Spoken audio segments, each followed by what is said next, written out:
penetapan tersangka oleh termohon salah orang, error in persona. 1. Bahwa perkara akuo bermula adanya laporan polisi nomor LP_953-B_8_Romawi_2016_JBR_CRB Kota tanggal 31 Agustus 2016 dengan nama pelapor Rudiana atas peristiwa pidana pembunuhan dan perkosaan yang dialami oleh korban almarhum Muhammad Rizky Rudiana dan almarhumah Vina terjadi sekitar 27 Agustus 2016 sekitar jam 20.00 WIB di kota Cirebon. Kedua, bahwa selanjutnya terhadap pelaku pembunuhan dan perkosaan yang belum tertangkap tersebut, termohon menetapkan 3 orang pelaku masuk dalam daftar pencarian orang DPO. Salah satunya bernama Peggy alias Perong dengan ciri-ciri identitas usia pada tahun 2016 berusia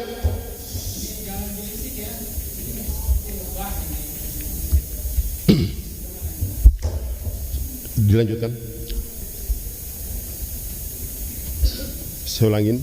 Bahwa selanjutnya terhadap pelaku pembunuhan dan perkosaan yang belum tertangkap tersebut, termohon menetapkan 3 orang pelaku masuk dalam daftar pencarian orang DPO. Salah satunya bernama Peggy alias Perong dengan ciri-ciri identitas usia pada tahun 2016 berusia 22 tahun dan pada tahun 2024 berusia 30 tahun, jenis kelamin laki-laki, kewarganegaraan Indonesia, tempat tinggal terakhir di Desa Banjarwangun, Kecamatan Mundu, Kabupaten Cirebon, dengan ciri-ciri khusus tinggi 160 cm, badan kecil, rambut keriting, dan kulit hitam.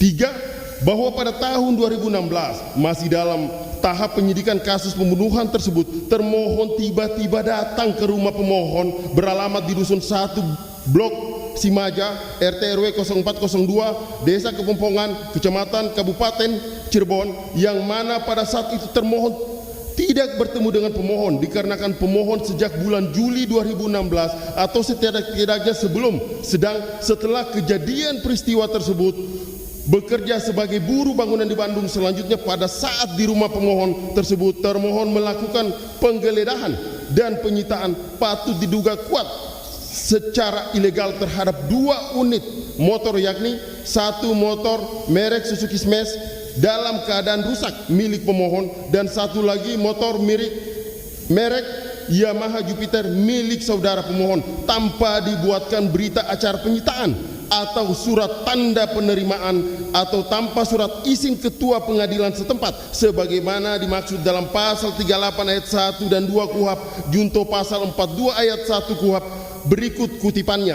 Pasal 38 ayat 1, penyitaan hanya dapat dilakukan oleh penyidik dengan surat izin ketua pengadilan negeri setempat. Ayat 2, dalam keadaan yang sangat perlu dan mendesak, bila mana penyidik harus segera bertindak dan tidak mungkin untuk mendapatkan surat izin terlebih dahulu, tanpa mengurangi ketentuan ayat 1, penyidik dapat melakukan penyitaan atas benda bergerak. Untuk itu wajib segera melaporkan kepada ketua pengadilan setempat guna memperoleh persetujuan. Pasal 42 ayat 1, penyidik berwenang memerintahkan kepada orang yang menguasai benda yang dapat disita menyerahkan benda tersebut kepadanya untuk kepentingan pemeriksaan, dan kepada yang menyerahkan benda tersebut harus diberikan surat tanda penerimaan. 4. Bahwa lebih lanjut, jika merujuk pada Direktori Putusan Mahkamah Agung RI putusan nomor 1038-K/Pit/2017 pada halaman 4 menyebutkan terdakwa 1 Rivaldi Aditya Wardana alias Andika berboncengan dengan saudara Peggy alias Perong mengendarai sepeda motor merek Vario warna hitam dan seterusnya. Faktanya, mencermati putusan tersebut dapat diketahui saudara Peggy alias Perong mengendarai sepeda motor merek Vario warna hitam. Lalu mengapa sepeda motor rusak merek Suzuki Smash milik pemohon dan motor Yamaha Jupiter milik keluarga pemohon oleh termohon dilakukan penyitaan, perampasan, yang kemudian kedua motor tersebut tidak ikut dijadikan barang bukti di persidangan para terdakwa. Dan setelah itu sejak tahun 2016 sampai dengan sebelum 21 Mei 2024 atau sekitar kurang lebih 8 tahun lamanya, pemohon tidak pernah dilakukan proses hukum, pemanggilan, undangan klarifikasi, penetapan tersangka dan atau penahanan oleh termohon. Bahkan perkara ini menjadi lenyap kami yakin termohon paham terhadap barang bukti tersebut sama sekali tidak ada kaitannya dengan tindak pidana. 5. Bahwa setelah berselang 8 tahun kemudian, sekitar bulan Mei 2024, terbitnya film bioskop dengan judul Vina Sebelum 7 Hari menjadi viral dalam perbincangan di kalangan masyarakat secara langsung maupun melalui media sosial. Lalu kemudian publik menilai termohon tidak becus dan terkesan lamban dalam menyelesaikan dan atau menangkap 3 DPO pelaku pembunuhan Vina dan Muhammad Rizky Rudiana. Lalu kemudian termohon secara maraton mengeluarkan surat yang pokoknya melakukan penahanan tersangka atas nama pemohon. Adapun suratnya berupa Surat Perintah Penyidikan nomor SP.Sidik /1-4-Res.1-24-24/2024 tanggal 19 Mei 2024. Surat pemberitahuan dimulai penyidikan nomor SDP/Res.5 tanggal 19 Mei 2024. Selanjutnya, surat ketetapan tentang penetapan tersangka nomor S.Tab/90-Res/5-2024 tanggal 21 Mei 2024. Surat perintah penangkapan nomor SP.Kap/79-Res/5-Res/124-2024 tanggal 21 Mei 2024. Selanjutnya, surat perintah penahanan nomor SP.Han-76-Res/24-2024-2024 tanggal 22 Mei 2024. 6. Bahwa ironisnya terhadap seluruh surat tersebut di atas dikeluarkan oleh termohon sangatlah keliru, salah orang, error in persona, atau salah sasaran. Sebab sejak tahun 2016 dan atau 8 tahun lalu, dengan bersandar pada rilis termohon sendiri dan putusan Mahkamah Agung RI nomor 1035-K/Pit/2017 yang termasuk DPO atas nama Peggy alias Perong, bukan Peggy Setiawan, karena Peggy Perong dan Peggy Setiawan adalah orang yang berbeda baik dari usia, alamat maupun ciri-ciri lain dengan pemohon. Adapun perbedaan tersebut kami uraikan. Peggy alias Perong pada tahun 2016 berusia 22 tahun, pada tahun 2024 berusia 30 tahun, jenis kelamin laki-laki, kewarganegaraan Indonesia, bertempat tinggal terakhir Desa Banjarwangun, Kecamatan Mundu, Kabupaten Cirebon, dengan ciri-ciri khusus tinggi 160 cm, badan kecil, rambut keriting dan kulit hitam. Peggy Setiawan tidak menggunakan nama alias. Tidak ada satu orang pun yang mengenalnya dengan nama Perong, atau tidak ada teman atau tidak ada pihak keluarga yang pernah memanggil dengan nama Perong. Kemudian pada tahun 2016 berusia 20 tahun dan pada tahun 2024 berusia 28 tahun, rambut lurus dan beralamat di desa Dusun 1 Blok Simaja, RT RW 0402, Desa Kepompongan, Kecamatan Tulun, Kabupaten Cirebon.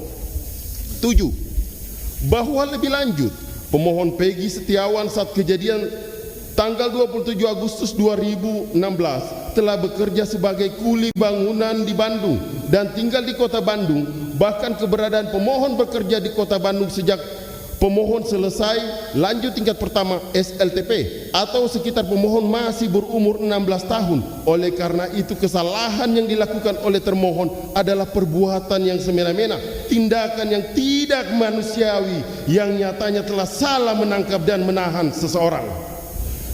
Yang mulia hakim pemeriksa perkara aku, kiranya tidaklah berlebihan apabila pemohon saat ini mengajak yang mulia hakim cukup untuk membayangkan saja kira-kira betapa pedihnya rasa dan perasaan yang dialami oleh pemohon dan keluarganya saat ini dengan dituduh oleh termohon melakukan perbuatan tercela, membunuh dan memperkosa, sementara pemohon sama sekali tidak pernah melakukan perbuatan tercela itu. fitnah yang disematkan kepada pemohon sangatlah pedih rasanya. Bahkan di dalam agama Islam dikenal dengan ungkapan fitnah lebih kejam dari membunuh. 8. Bahwa berdasarkan hal-hal tersebut di atas, tindakan termohon yang sewenang-wenang dengan melakukan penetapan tersangka melalui surat ketetapan dengan penetapan tersangka nomor S.TAP /90 Romawi 5 res.1.24 Ditkrimum tanggal 21 Mei 2024 dan surat perintah penahanan melalui surat perintah penahanan nomor SP.Han /76 Romawi 5 res.24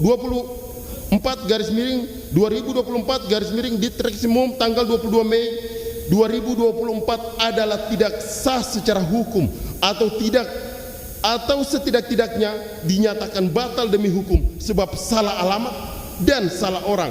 Oleh karena cukup beralasan yang mulia, hakim membatalkan penetapan tersangka pemohon dengan seluruh surat yang berkaitan dan sepatutnya pemohon dibebaskan dari rumah tahanan Polda Jawa Barat serta memulihkan harkat dan martabat pemohon.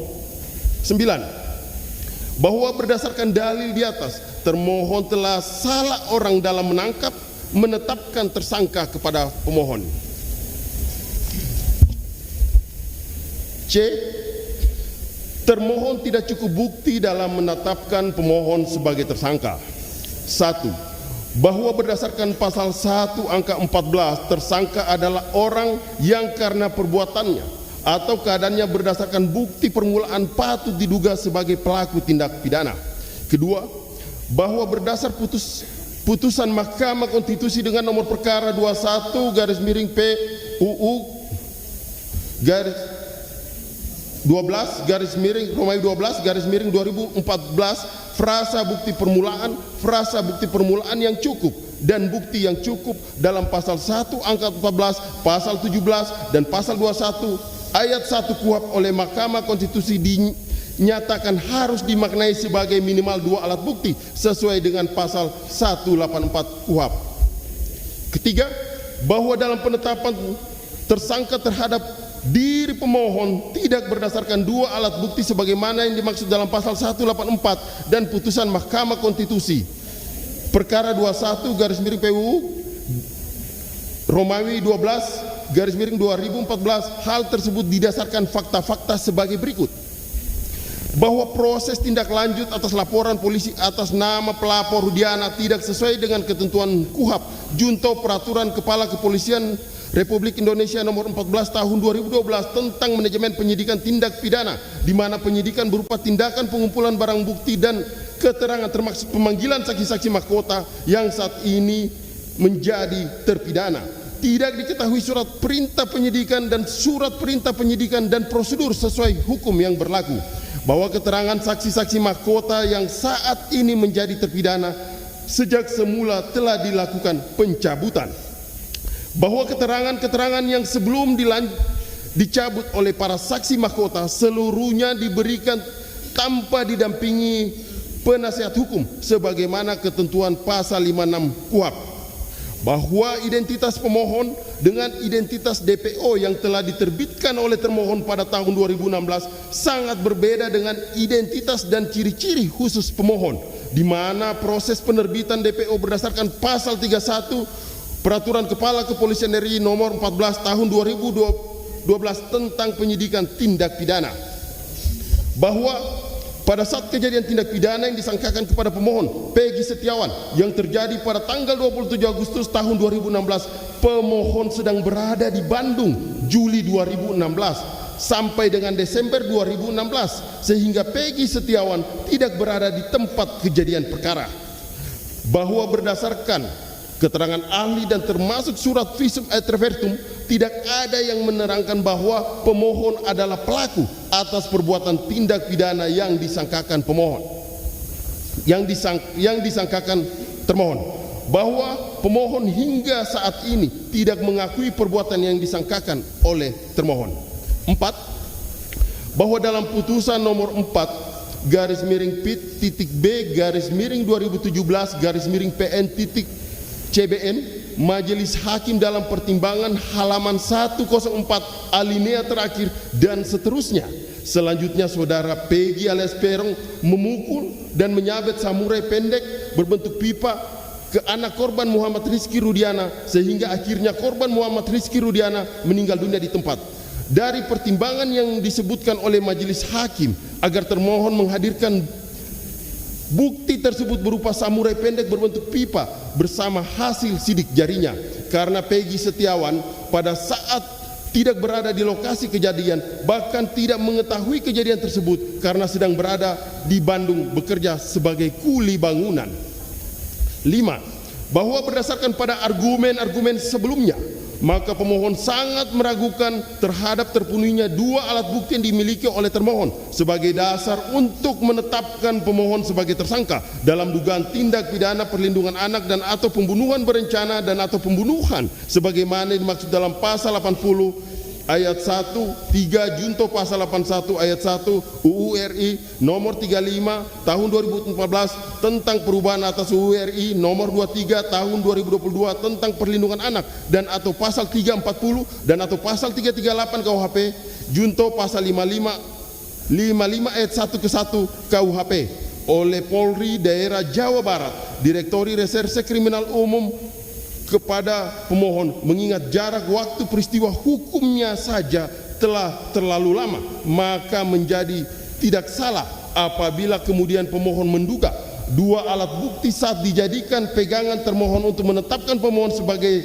tersangka adalah alat bukti yang direkayasa, artinya unprosedur, sehingga dapat dikategorikan sebagai alat bukti yang tidak sah. 6. Bahwa terhadap surat penetapan nomor S.Tab/90 Romawi 5-Res.1.24 di Treskrimum atas nama pemohon 21 Mei 2024 yang mempunyai arti pro justisia yang dilakukan oleh termohon merupakan tindakan upaya paksa dan haruslah dinyatakan tidak sah. 7. Berdasarkan uraian di atas, maka tindakan termohon yang memaksakan kehendak tanpa didasari dua alat bukti yang diperoleh secara unprosedur dan dengan mendasarkan pada putusan Mahkamah Konstitusi nomor perkara 21/PUU Romawi 12/2014 junto pasal 1 angka 14 KUHP dinyatakan tidak sah dan tidak berdasar atas hukum. Mohon izin, Yang Mulia. Mohon izin Yang Mulia, saya lanjutkan. D. Penetapan pemohon sebagai tersangka merupakan tindakan kesewenang-wenangan dan bertentangan dengan azas keadilan dan kepastian hukum. 1. Bahwa Indonesia adalah negara hukum yang menjunjung tinggi hukum dan hak asasi manusia, sehingga azas praduga tak bersalah menjadi penjelasan atas pengakuan kita tersebut.